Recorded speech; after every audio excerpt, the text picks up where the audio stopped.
After moving from the Chicago suburbs to St. Louis in the late 80s, Adam Reichmann met Todd Schnitzer at Washington University. Both were wanting to form a band.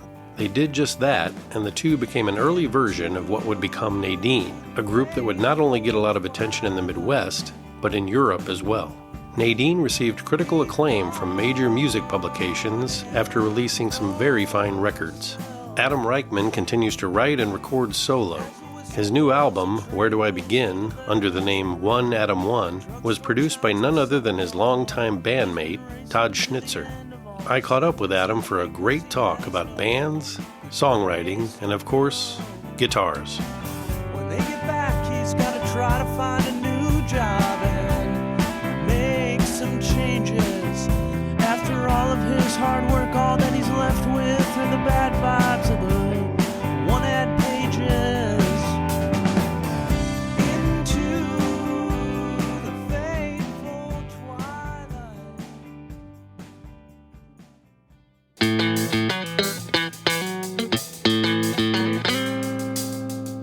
You're listening to Frets with DJ Faye. No lessons, no technique info. I just talk to people who play guitar. Stay tuned.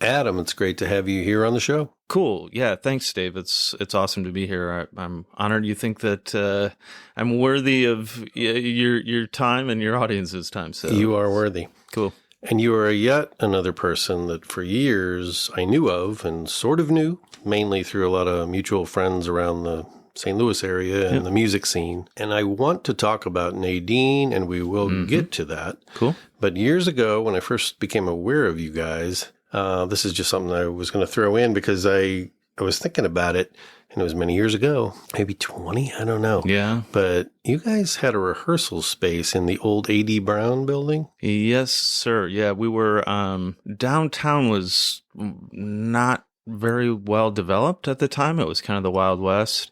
And we got a spot down there that was not terribly expensive.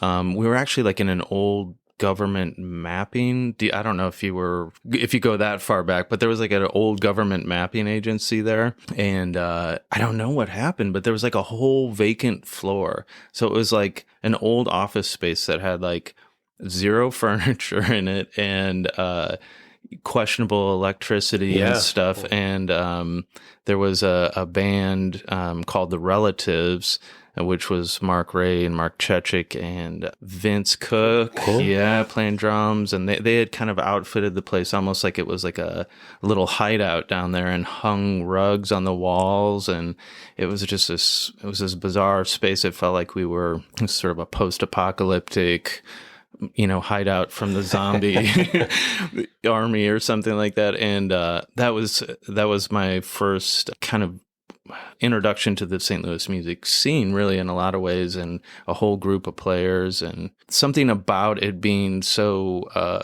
ramshackle was it felt very subversive and very, very rock and roll and very odd. And then we made it into more of a legitimate studio over a number of years. So. Yeah. Well, the people you mentioned, Mark Ray, Chechik, and Vince Cook, they were all buddies of mine. I actually worked with Mark Ray at the time. And that was my little window. Those guys would invite me and like Dave Berkey to come to some of the practice sessions or rehearsals. And it was like, it was kind of creepy at night. Like we'd make our way through that creepy old building to the floor that you guys were on. And there was a Days Inn that was across the street on the north side of Washington, which is now like a very fancy, condo thingy or whatever. That, man, at the time, that the whole Days Inn, it was like a weird peep show into the hidden lives of other people who forgot to turn, and I'm not saying this, I'm not like a voyeuristic, creepy guy, but you just could not avoid some of this situation. You'd be like, we'd be playing and I'd look over and be like, oh my God, what is going on over there? So it was pretty funny. And, even after we had made the place into like a little bit more of a legitimate recording space, a couple floors down from that mapping agency, it was always just sort of, it just felt wild, you know. And we'd go over to the Creepy Crawl. The Creepy Crawl was right next door. So, and they were, you know, generous with their pours in the late afternoon. So it was just, man, just a lot of really, really good times there. Well, I don't even know. Did you grow up here in St. Louis? I didn't. I grew up in the Chicago suburbs, North Chicago suburbs. So, you know, John Hughes sort of vibe. We were like post Hughes, but it was still still exactly the same. You know, kind of. That's where I went to high school, and then I came down to St. Louis to go to WashU for college, and just wound up really falling in love with the city, and you know, making connections. A lot of them musical that kept me here. You know, and now I've been here longer than anywhere else I live. So I consider myself sort of a naturalized citizen of St. Louis. What kinds of music did you listen to when you were a kid? So I wish I could say some really cool things here, but, you know, kind of growing up in the suburbs, I think, especially in the era, you know, my teenage years, you know, late 80s or whatever, you know, there was a lot of like hard rock was still sort of a thing, you know. It was maybe mainly radio rock. I just didn't have like the influences that, you know, a lot of other people, you know, a lot of the kind of cooler music or whatever. But I always found kind of some oddball corners of like the hard rock and pop world, you know, bands like, well, Billy Squier was like a huge, you know, I wanted to be Billy Squier. I thought he was just so cool. And his music was so, I thought it was well done. And, you know, looking back on it now, it seems pretty dated, but, you know, he always was very, I don't know, there was just something very direct about his lyrics. And, you know, like there was this record called Emotions in Motion, which I was just like an absolute, you know, that took over a summer for me. And bands like The Outfield, REM, I was really into REM. REM was kind of like when things started really getting interesting for me, because that was like music that I could play and I could relate to. And there was kind of like a DIY sort of indie. For me, that was like sort of the door to like indie music. And then I just loved Tom Petty. Me and my brother were huge Tom Petty fans. And then, of course, there was like the heavy dose of, you know, Rush and Pink Floyd, and I don't know who else would be in there, but there's like a ton of classic rock, Led Zeppelin and stuff like that. So, and I really got into classic rock when I started playing guitar legitimately, because that was a lot of stuff that the guitar teachers knew, you know. So that was a way that I was exposed to a lot of music. Was I had some really good guitar teachers, and I think most of our lessons, because I wasn't a superb student, and sometimes my teachers would be like, "You didn't practice at all," you know, insert expletive here. And they'd be like, you know, I had one guy that like, when I didn't practice, he'd be like, "Well, we're not going to play guitars because that's clear, you know, you didn't do the work." Punishment. It was punishment. And so we would, but then he'd be like, "What do you want to talk about?" Because clearly, you know, guitar playing is not a priority of yours. And so we'd wind up talking about stuff. And that was actually like profoundly influential in a lot of ways, you know, because we would talk about music. And, you know, my guitar teacher, I'm thinking about this particular guy, he was such a cool dude. And like, he had a jazz master. I didn't even know what I'd never seen a jazz master. And he's like, "This is like this is the only guitar you need," you know. I'm like, "What are you talking about? I've never seen that thing." And he was always surprised that, you know, by my interests, I think, like what I was interested in. So we learned a lot of Tom Petty, and then kind of started getting into kind of rootsier stuff like Dylan. And he's like, you know that Bob Dylan was an influence on Tom Petty, you know? And I'm like, "Yeah, I can totally, you know, I hear that, you know." And so like it was kind of a he was a music historian, and cool. He taught me a lot. And was guitar the first instrument you played? Yes. Yeah, I was as a child, I was a serial quitter of things. Like, I just didn't have any stick-to-itiveness, if that's a word. You know, I would just express interest in things and then, you know, lose it just as quickly or not have the discipline to do it. And my mom there was a gal she was a German immigrant who went to our church, and she didn't speak English very well. So she cut hair at her house, and that's where my mom went to go get her haircut. And her son was really, really into guitar. So my mom would always like park me with him while she was getting her hair done. And I was just like, oh my God, this is the thing, And I told my mom, I'm just like, man, I really, really want to play guitar. But my parents had heard this like 14 times, like, all the things that I wanted to do. And they're like, we'll get you a guitar, but it's going to be a cheap guitar and you gotta stick with it or whatever. So she bought me like some really, really crappy Les Paul. And I didn't understand why it didn't sound like all the guitars that I had heard, because I don't even remember what I was playing it through. But I didn't have any pedals. I didn't have a distortion pedal. I didn't understand, you hand somebody something like that. And so whenever anybody like asked me like, my kid's going to get into guitar or whatever, I'm like, okay, here's what you need so that they can start to, sound like the thing that they want to sound like. Right. So, yeah, I had a really, really bad guitar, and I loved it, and I stuck with it, because I loved the music, and I understood too from, that my goal, I'd always grown up sort of thinking that being a, musician was sort of like the height of human existence, because like at that point, of like all the celebrity culture or, entertainment that we saw. And there were a lot of like variety shows on TV, that were, man, it sounds like I'm a million years old, but like Donnie and Marie Osmond and, and Hee Haw and all that stuff, had a big musical presence. So I was just like, man, I really want to be that kind of person. And my parents didn't have a broad, catalog of music. We probably had 10 records that we played, and we didn't even like really listen to the radio that much, but the albums that we had, we played a lot. We had like Neil Diamond and John Denver, and I remember I got like a K-Tel, like gold hits or whatever. Oh, there was another TV show, Solid Gold. I remember man. that. And maybe this was even like the best of Solid Gold, whatever year that was. And there was a Styx song on there, and there was a 38 special. Hold On Loosely was on there. And I probably played Hold On Loosely over and over and over, because I was like, man, this is the jam.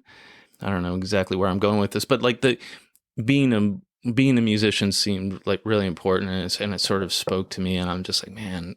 So I knew that when I was playing guitar, I wasn't trying to like become a great guitarist, but that it was like an avenue to, just being a part of what that was. And I really liked, I would always like write stories as a kid, if we had a creative writing class or whatever. That's the thing I really liked the most. Like the idea of like writing a song, if I could write a song like John Denver, or Gordon Lightfoot or whatever my dad was playing at the time, I was just like, man, that would be the ultimate.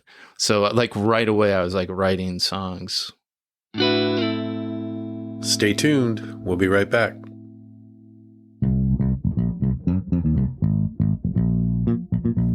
Are you a coffee drinker? Peter Cohen, also known as String Bean Pete, offers the finest beans from around the world. Pete roasts in small batches in non-computerized, old-school ways to music, under a disco ball. You heard that right. Pete also plays a mean bass guitar. And he owns and operates String Bean Coffee. He offers many fine roasts and blends, including a decaf option, and now also String Bean Half Calf. Learn more about Pete's story and where to get his great coffee at stringbeancoffee.com.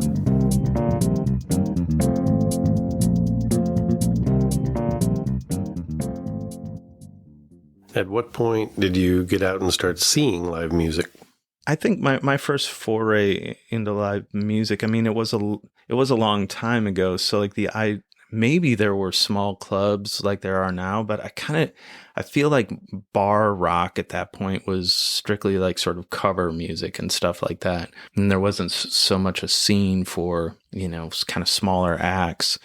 So a lot of the stuff I saw was like sort of arena rock type things. And I saw Tom Petty a bunch. That was probably my first. There was a place up in Chicago. I just wanted to call it Riverport. dang it. Hold on. Same kind of No, it wasn't the Rosemount Horizon. same kind of venue though. Man. I knew this was going to happen when I was going to totally right. stroke out on a name of something. But we would go and see Tom Petty almost every time he came around, and saw some great acts open for him. Amy Mann's first band with like Voices Carry. Till Tuesday. Yeah, Till Tuesday opened one year, and like I saw like UB40 and Steve Winwood, and like we would go and just kind of see these kind of big rock shows out there. Jethro Tull, I saw Jethro Tull, and they rocked. I thought Jethro Tull was just sort of like, sort of medieval knights music or whatever. Like it just seemed so. It did have that sound too. Yeah. It was sort of like prog folk or whatever. And I had a friend who was just so into Ian Anderson. I am so glad you're here to complete. I'll fill in your blanks. Okay, cool, great. As long as I get like a word or a sound or something, like it just. But yeah, Jethro Tull. Anyway, so like that arena rock was kind of my first time I started seeing shows. So did that experience of going to shows and hearing people play make you think, I could do this? I don't know if it was so much I could do it, but that I wanted to do it, I would say would be the big thing. Like Poplar Creek. Thank you. Thank you, Jesus, for giving me that. So there's a place called Poplar Creek. We would go there and we would get lawn seats a lot of the time. So we would just show up early so we could stake our claim in lawn. And just like lining up. I remember like lining up and hearing Tom Petty, do their sound check beforehand. And it was just like the voice of God, it was, or like the big organ, at a church or something like that. It just seemed like, oh my God, this is so important. And there's so many other people here who think it's important, right, and want to come together for a common thing.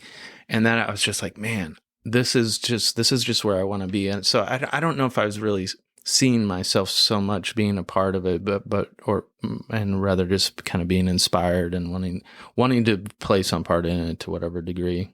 When you did get to the point where you were forming bands or joining bands, were there other bands before Sourpatch, or was that sort of the first band to perform for audiences? Yeah, that was probably the first legitimate thing. We had, I met my cohort in music to this day, Todd Schnitzer, at school, and we had a number of bands there, and that was sort of like training, or like finishing school for rock and roll, because we had a bunch of different bands, and I'm glad very few people saw those performances because they were rough and whatever else, but just sort of understanding what made a good performance and understanding how much practice had to actually go into that, working with other people and all that stuff. That was done in sort of like what I'd call like sort of proto bands or whatever. And I had done a bunch of recording. I actually really, before forming bands, I'd always sort of developed these relationships with people who are really into recording. There was a guy in my high school, Sean Multaji. He was this really super intelligent dude, and he had like a 4-track, and he had like a sequencer, and like maybe a sampler even. Like this was back in the day, and we could put together whole songs that now, people can throw together in GarageBand pretty quickly. He was basically way ahead of his time. So like we would do full songs, and it would just be the two of us. And then I would like share them with my friends or my girlfriend or whatever. And they'd be like, oh my God, you made this. This is incredible, And the reality is it probably wasn't that awesome, but it was a thing. So I was really into the idea of making recorded music before the band thing. And then the band was like, oh, okay, well, maybe we can play original music in front of people. Like that idea was still just sort of a little foreign to me. So yes, the first like legitimate band that was all originals and, worthy of anybody paying any money to see would be Sourpatch, and probably a very small amount of money. No offense to, I think we were all really very enthusiastic and it was super cool, but man, somebody unearthed a YouTube video of some of that a long time ago, and please nobody Google that or anything.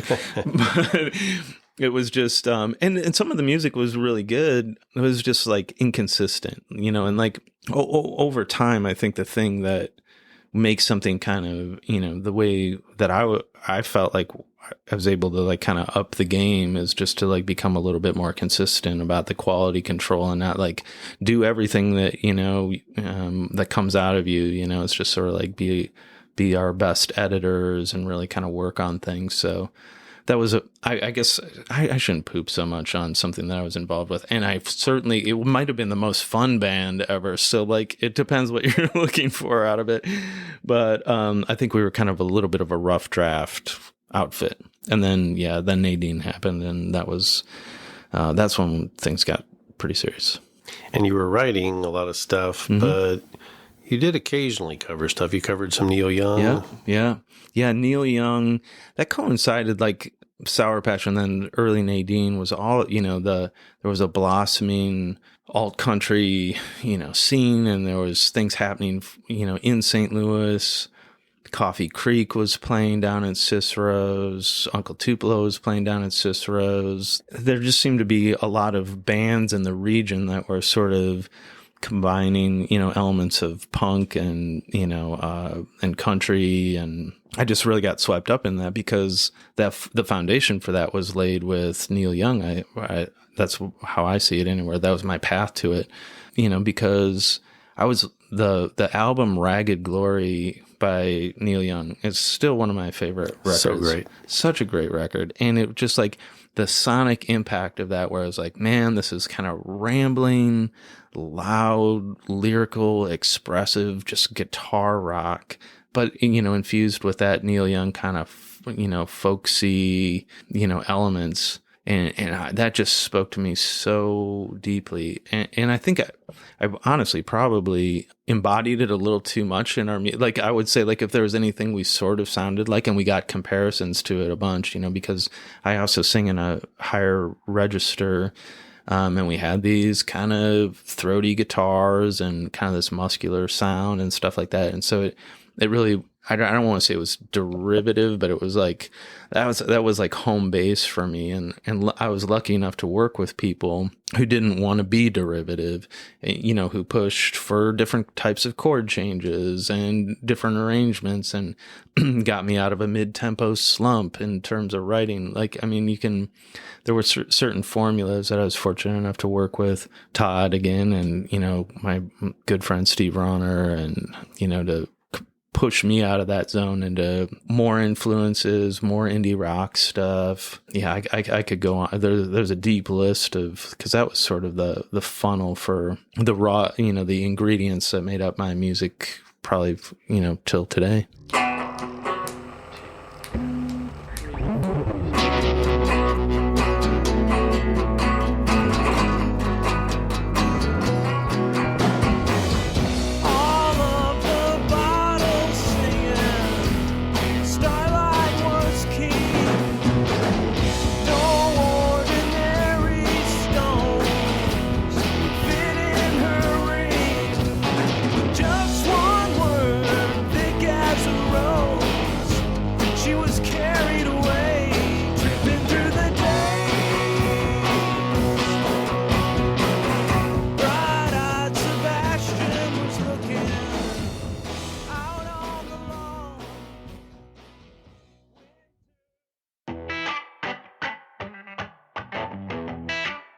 Looking to buy a guitar, an amp, pedals?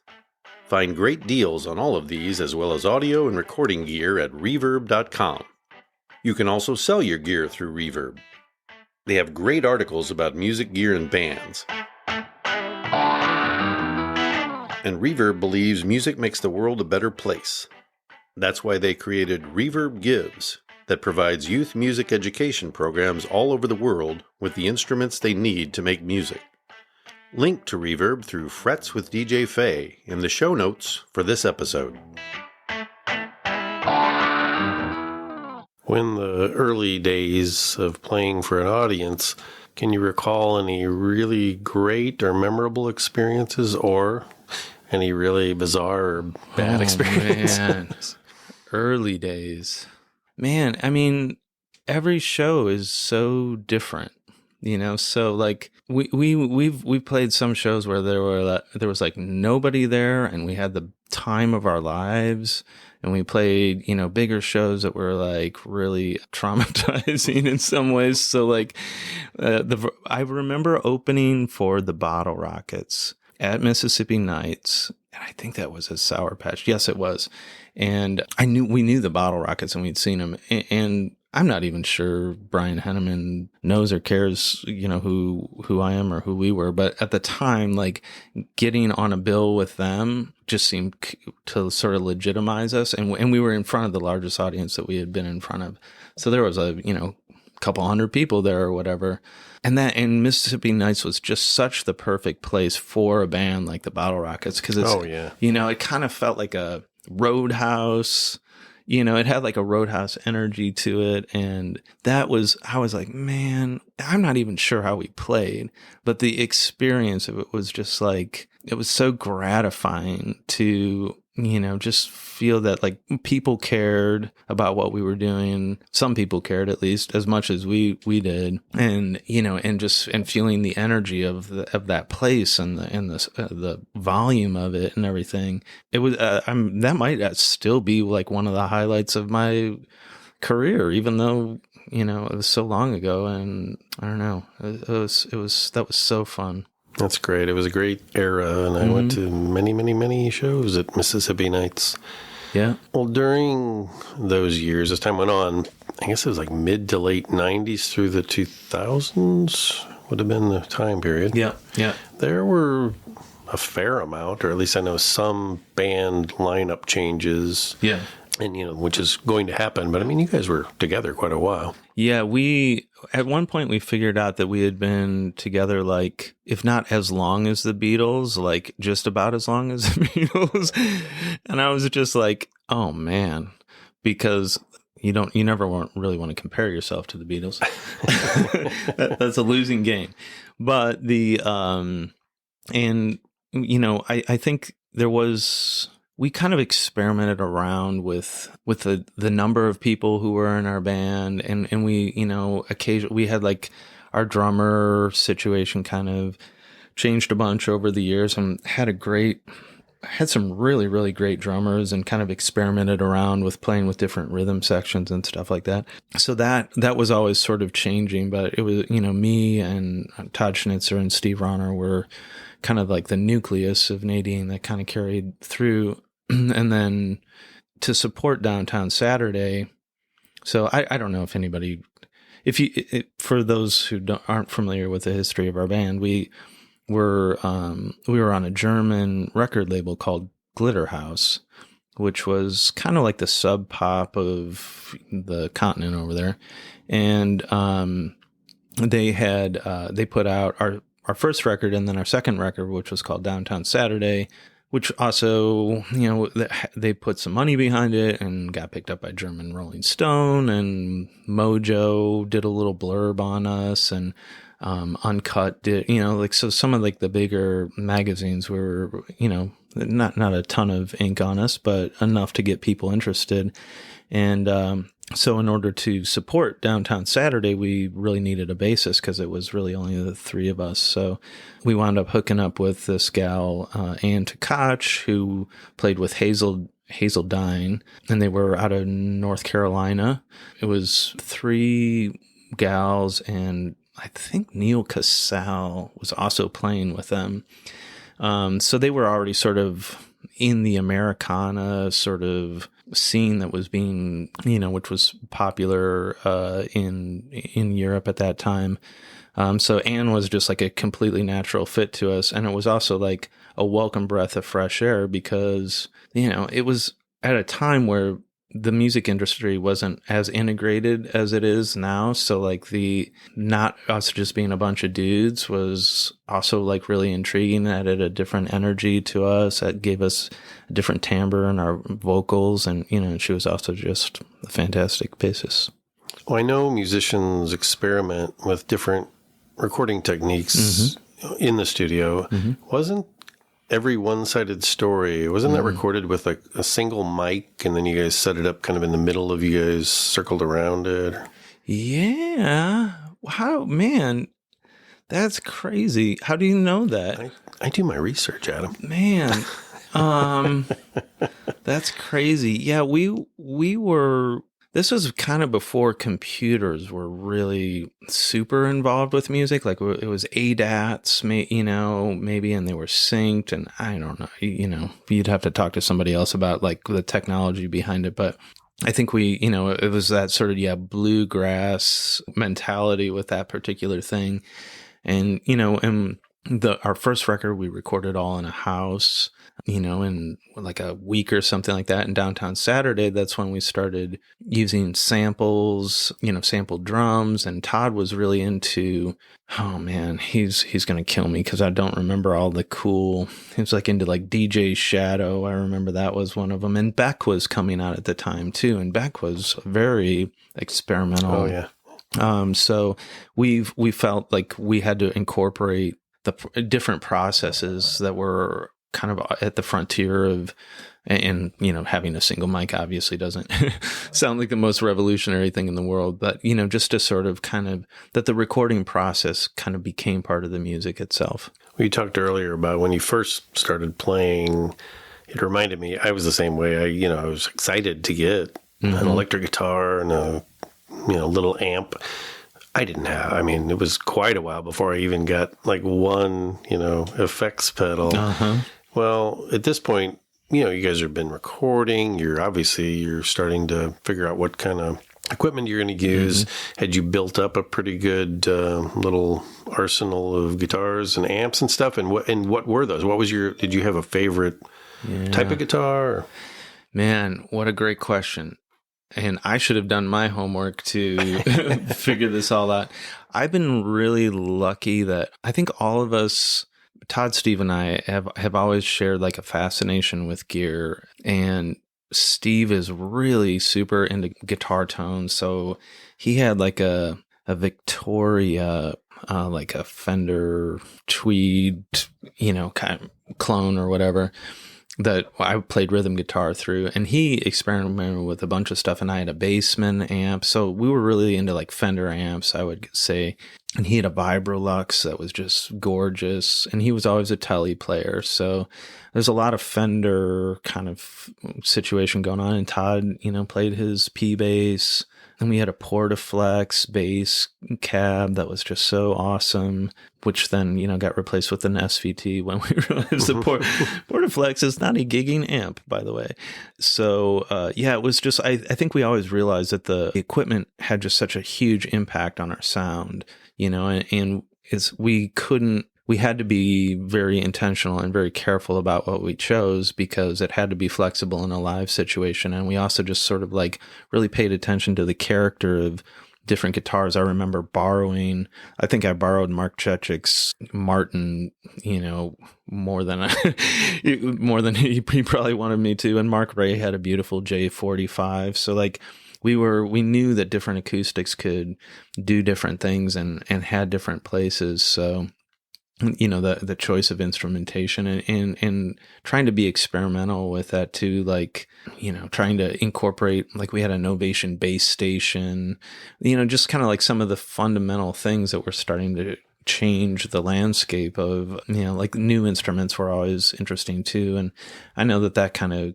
continues on, and as technology makes a lot of these sounds more available, I think we tended to prefer the organically created. Like we hauled Steve Ronner's Leslie around, if anybody's ever carried a Leslie up a flight of stairs, it's not a fun you wonder like, why are we doing this? Like, who really cares? But if you hear a Leslie, nothing else sounds like it, and it's amazing. So yeah, we probably had, it was like sort of, we were the moving company every time we had to like show up at something like that. And we got really good at kind of keeping that as mobile as possible. And we had cases for everything. I remember it was always just like, we had very systematic, I think, it was an operation. Well, Jimmy Griffin was on the podcast last year, and it was the first time I'd had, an actual conversation with him outside of maybe a brief hello over at Killer Vintage or at a show or something. Jimmy talked about how much he valued his time with Nadine. He sang, your praises. Well, yeah, full heart of appreciation back to him. Again, I think it was just sort of like the experimental nature of our band was always like open to, new people and new things and new ways of looking at things. And Jimmy and I had talked, we had met at like an art opening, and anybody who knows Jimmy, when you see Jimmy, he's just like, he's the most rock and roll guy you've ever seen in your life. So I was like, well, I got to go talk to this MRFer, So we started like talking a little bit, and, he had said that he had heard some of our music and, and he dug some of it. And I was like, wow, that's really crazy. And, my background in hard rock and honestly, like a lot of the hair metal that Jimmy was into, like I was into too. I was a huge Def Leppard fan, and I had my Rat CDs and, all that other stuff. And not only had Jimmy understood that, but he was like a master in that world. I was like, man, wouldn't that be cool if we could bring some of that energy into our music? Which just seemed sort of insane at the time, and he kind of came from a whole different planet than we did.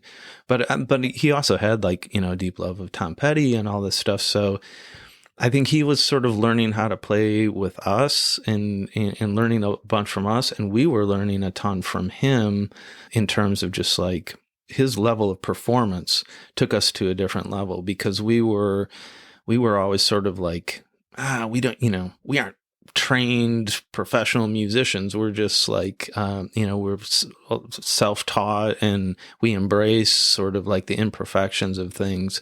But I think Jimmy kind of brought a level of professionalism and polish and new sounds too to what we had done. And so it was sort of a wacky marriage, but it worked. And and also just one of the most fun guys to hang out with as well, He has such a great stage presence. I went to see him a couple times. I went to see the Hard Promises. Mm-hmm. It's just so great. I mean, wow. I mean, anyone who loves Tom Petty needs to see a Hard Promises show. Yeah. And then at Off-Broadway, the Street Fighting Band, it was a great, great show. I want to elaborate on that, because I share that thought. And the strange thing about Jimmy is he's got an encyclopedic knowledge of music, and I will actually extend this to all the people who are like in Elmont Stereo and Street Fighting Band, like you mentioned. Those bands, for some reason, don't hit me like cover bands. They love the music so much, and they play the music in the spirit of which it was crafted and created. And I really believe that they don't just like play it, like they embody it, and they make it their own, and it's like a legitimate experience. And I would say Jimmy just brings that authenticity of his whole self to everything he does, and like I said, that extends to all those other outfits. We're really blessed to have that embodiment of music in our city, I think. Yeah, and I think you nailed it when you said, as I don't think of them as cover bands either. They are tribute bands. I think that's a good way of saying it, because they consider themselves tribute bands, and it's a testament to them that they can do so. I mean, they just really put together a great show for those. I love that so many local musicians know each other in the St. Louis music community. It's cool reading about or seeing posts of people collaborating on different projects or playing concerts together. Yeah, for sure. I always think that the scene hasn't been. I think everybody kind of pushes each other, but everybody's very, very supportive, and a lot of support. It's only competitive in the better sense of the word. It's not. I think people really try to lift each other up, and there's only so much sort of commercial interest in music. So I think people sort of banding together and doing shows together, and like a bunch of the shows at Off-Broadway that have been tribute nights to particular artists are great examples of that. Like sometimes we did the Neil Young tribute thing at Off-Broadway, and that was just so freaking fun. And all those musicians really love and appreciate what the talents and attitude of all, all their fellow musicians in the city. So it's a very good vibe here.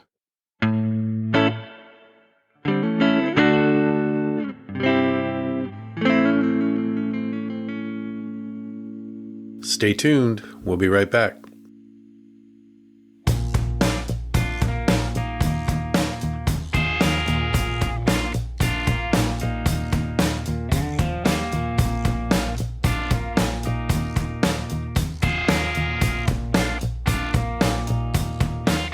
Small man wears big shoes.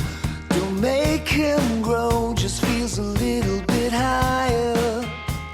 But After playing with bands in garages and basements, Jimmy Griffin's group Broken Toys became a huge hit in the Midwest. Jimmy became a much sought-after player with a variety of tribute acts: Street Fighting Band, Celebration Day, El Monstero, and The Hard Promises.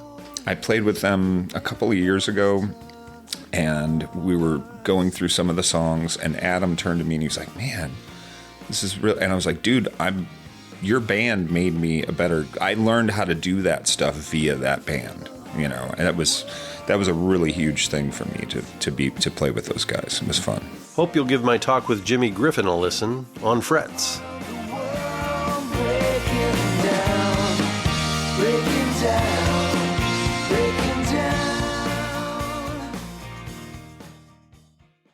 Hey, this is Adam Reichmann, and you're listening to Frets with DJ Faye. After Nadine, when you started working on solo projects, did you right away get out and play some shows, or did you feel like you should devote some time to writing some new songs, some new material, and kind of take some time with that? Yeah, so kind of as I was sort of reflecting on, my whole journey before coming and talking to you, and after Nadine was no longer a thing, I was done in so many ways. And when what I felt was probably a tiny amount of what, some artists who are, celebrity artists or whatever go on to do. But I can empathize when people say like, "Oh man, I was just like sort of spent," or "I needed to take a break after that." And I was just like, we tried legitimately very and earnestly to make Nadine, a profession for us. When that failed to materialize, as it does for so many bands who are like trying to quote unquote make it or whatever, you just sort of go like, well, maybe I should be doing something else, or maybe I should just sort of, live other parts of my life, because I'd spent so much of my time pursuing music, and it's just sort of like, what else is there? So I actually spent a lot of time just not focusing on music and just being like a music fan, and just kind of breaking it down to just being like a regular human being for like a really long time. But I guess that stuff's just like hardwired in me, and it bubbled up, and, I have songs going through my head, and I'm like, well, that's kind of cool. Maybe I should just write that down. And also like the idea of getting a group of people together and coordinating all your efforts and getting along and having common goals and all that stuff is a very hard thing to do. But if you're just an individual, you can change your mind about something very quickly, or, pick something up or put it down. So I spent a lot of time just with myself. And quite frankly, I wrote some pretty awful songs. I just, without having, my trusted partners around to like give me feedback and stuff like that. I would write stuff, but I wasn't as excited about it. And it wasn't until 3-4 years ago, I really started picking it up in earnest and really wanting to be back. I was writing some things that I thought felt right, that, they got stuff that I was getting excited about. And so I hooked up with just one other person, with Andy Plouffe, who is an incredible guitarist and multi-instrumentalist and great vocalist, and his vocals sort of complemented mine. And the original idea, I told Andy, I said, like, I just want to learn covers of my favorite songs, and I want to go out and I want to play at a winery, and I don't want anybody to pay attention to us. I just want us to get paid in wine and sing Lucinda Williams songs. Nice. and just like enjoy ourselves. And Andy was like, sure, it sounds cool, you know, and maybe we'll throw in some, you know, originals here and there. So that was kind of like the original impetus for Andy and I getting together. And then quickly, I just figured out how much I love him and I love his songwriting, and I just love playing with him so much. And so I started kind of writing material for our little duo things. And we did get out and play some shows, and nobody was listening, and it was super fun. I'm being a little facetious, but we did play some, you know, at the Tower Grove Market and at this place called Walter's Walk. There's like sort of a singer-songwriter circle out there, and we did a Songbird Cafe. And actually, I wound up going over to Europe with Andy and John Wendland and a singer-guitarist from Dolly Varden up in Chicago, Steve Dawson, who I'm just deeply in awe of. And the four of us went over to Europe as like sort of a songwriter's review. And we played over, I keep saying Europe, we went over to Germany, because that was where we had kind of laid a lot of groundwork. And we just played house concerts over there about 3 years ago. And that was really galvanizing to me, because it made me, you know, it made me realize that there were people who were still enthusiastic about what I was doing, and maybe more importantly, that I was enthusiastic about what I was doing, and that I could do it, you know, in a more minimalist setting. So yeah, that was amazing. I would say that's probably like the beginning of the latest chapter. Last fall, I saw Andy Plouffe and John Wendland as the Wilhelms down in the Ozarks. Rick Wood had the weekend show down on the water. Yeah, they are so good together, and they conjure up like an energy that's far greater than the two of them. You know, like you just kind of put the two of them together, and they're this kind of peanut butter and jelly of, you know, just good vibes. And John's songwriting, I mean, but they're both great songwriters, and they're just they're locked. They have like a synergy or energy between the two of them that's just really special. And a few years ago at the Sheldon, you did a 20 Years Later show that featured some Nadine songs. Yeah, we played Downtown Saturday from beginning to end. And, you know, we hadn't played together in quite a while. I think it was the 20th anniversary of the release of the record. And I mean, Todd had left the band sort of in early 2000s, and Steve and I stayed together, and we made Strange Seasons together. And I'm very proud of that record too. And that's when our band had sort of expanded to a big size. But this was us kind of going back to the roots of, you know, probably our touchstone recording, and playing at the Sheldon. We had played a couple Notes from Home there. The Sheldon has a Notes from Home series, and we had played the room a couple times. And anybody who's played there knows that it's like, you know, that place is like alive. I mean, there's like a soul of that room. And when you first feel it, you know, and it sounds great out in the audience, but once you get up on stage, there is like a resonance to the place, and just a vibe and a reverence for the performance there that really makes it's like almost like playing in church for us. Yeah, it feels like, I love the Sheldon, and that's a good description. Yeah, it's one of my favorite places on earth, probably. And that said, I've seen some shows there that are a little too loud for the Sheldon. It's like an acoustic guitar. You can't play it too hard or it starts to crap out. Yeah. So we played with our good friend Matt Pence, who's a phenomenal drummer in a band called Centromatic, and he plays with a bunch of people now, and he helped record a bunch of our records as well. So he's almost like another member of the band. And he flew in from Texas, and we had to tape so much stuff on his drums to deaden them. And I think we put a sheet over his drum kit as well. And he had duct tape on all his cymbals. And to look at it, you're like, man, is that even an instrument anymore?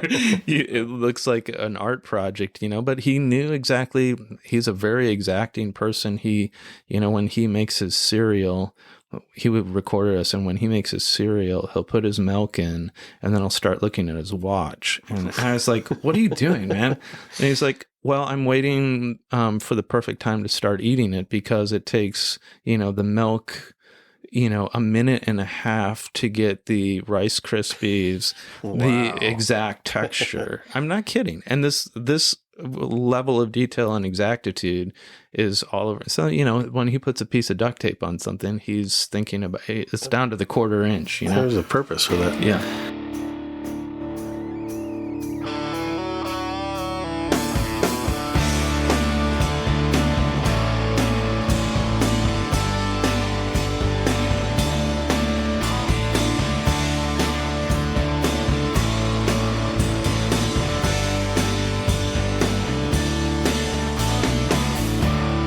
Brighter future is getting sold.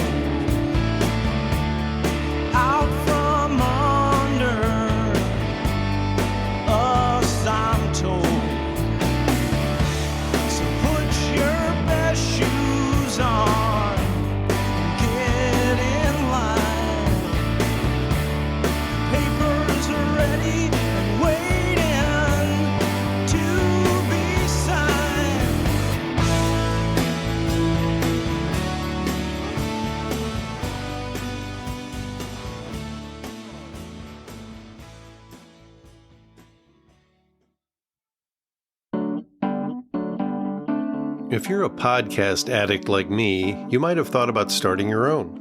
I'm having a lot of fun creating and sharing my podcast, Frets with DJ Faye. It seemed daunting at first, and I had no idea how to proceed after recording my first episodes. Then I discovered Buzzsprout. Buzzsprout has helped over 100,000 people, even knuckleheads like me, launch a podcast.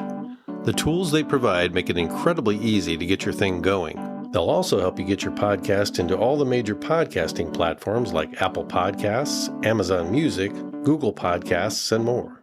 You get a great-looking website, audio players to drop into other websites, analytics, and tools to promote your podcast. To get a no-risk free trial of Buzzsprout, or to find out about their low-cost monthly plan options, follow the link in today's show notes and let them know that DJ Faye sent you. Learn the ins and outs of podcasting through people who eat, drink, and breathe it. Buzzsprout, the easiest way to start a podcast. Now, back to mine. Well, this month sees the release of Where Do I Begin by One Atom One, and you worked with your old Nadine bandmate, Todd Schnitzer. Yes, I did, and I'm so excited about this, because there, ever since Nadine, I kind of wondered if I was ever going to put out anything that was as significant or that I felt as excited about. And I tried previously, and there's a reason that nobody's ever heard any of that stuff, because there's been a lot of failure in the last, whatever decade, I guess. But now I feel like I've kind of taken the best of those songs that I've written and all the learning that I did with Andy as a duo, and kind of applied a little bit more of a critical ear to my own music to make sure that it was something that I was really proud of, and I guess I've done it. I feel excited about it, and I can't tell you how wonderful it's been to work with Todd Schnitzer again. The guy is a genius. He's a multi-instrumentalist. He's got a great set of ears, and I've been playing music with him for so long, and this will probably resonate with many people, who have strong musical partnerships is like, he just knows me so well, and he knows what I'm capable of. He knows what I'm not capable of. And he knows like how to push me and make suggestions and push the music and stuff like that. So he is just like, he's really kind of taken it to a whole new level. So, I mean, I'm proud of what I did, but I'm really excited about what Todd added to that. And now it's finally coming out. And so, yeah, I think maybe like mid-February, this first, what I'm calling like a mini album of 5 songs is going to come out. I get it. You know, I was going to wait and do like a whole album, but then I'm like, what does an album mean anymore? I don't even listen to full albums. You know, I'll put on, this is sacrilege, but I'll put on some of my favorite records and I'll get about halfway through. And then I'm like, I got stuff to do. So, like the idea of almost releasing like the side of a record, like 5 songs, something that's a little larger than an EP, but not quite an album. And I guarantee you that no one's going to call it a mini album because they don't care and nobody cares anymore. But I'm calling it a mini album because I feel like it represents a certain body of work. And then also the idea of creating 5 or 6 songs seems less intimidating to me. It seems like something I might be able to repeat. I've already got another 5 or 6 songs in the hopper, so I can continue to like deliver that kind of amount of content on a regular basis. Because if I released it just as a record, I would probably retire from the music industry, because I'm like, I'm not going to record 12 songs ever again, because it's a lot of work. So I'm kind of like writing novellas as opposed to novels or whatever. Well, the title track to Where Do I Begin is beautiful. Thank you. And for the listeners, there's a link in today's show notes with information about the new album, as well as a link to Adam's website where you can find more music, videos, and information about St. Louis's very talented Adam Reichmann. Thank you. Appreciate that. Adam, thanks for coming over on this very cold day. It's for the listeners, this is Adam's birthday. Yes. He took time out on his birthday to come over here on a real gray, dismal, cold day in the Midwest, and here he is. Man, I can't thank you enough, and it's a gift to me. And I'll tell you this: I had very little on my agenda. I already had some mac and cheese, and I had a hot dog. So I had 2 of my favorite things in the world, and I got to shoot the breeze about music, which is just a delight. So thank you so much. That's my gift to you. Okay, thank you. And a Frets t-shirt. Oh, yes.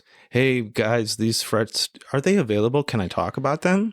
I have ordered some more because, boy, I was not expecting it, but I went through most of those Frets jerseys. I've got some left, but I gave one today to birthday boy Adam Reichmann. Yeah, they're cool, guys. If you can get your hands on them, please support this incredible podcast. All right, Adam, thanks again. All right, thanks. See you, man. Bye.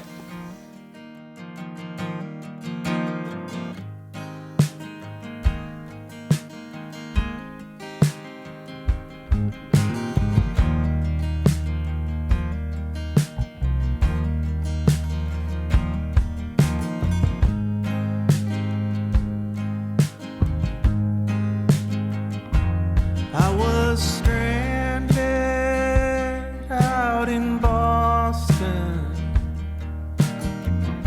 Sudden blizzard, 2008. The airport was abandoned. 16 souls and gate 2080.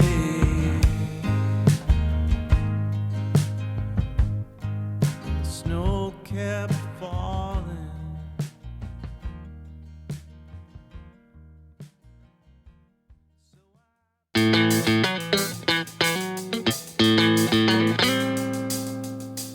Thanks for listening to Frets with DJ Faye. If you like the show, you can follow or subscribe for free at most podcast platforms. Hope you'll join me again next time. Stay tuned.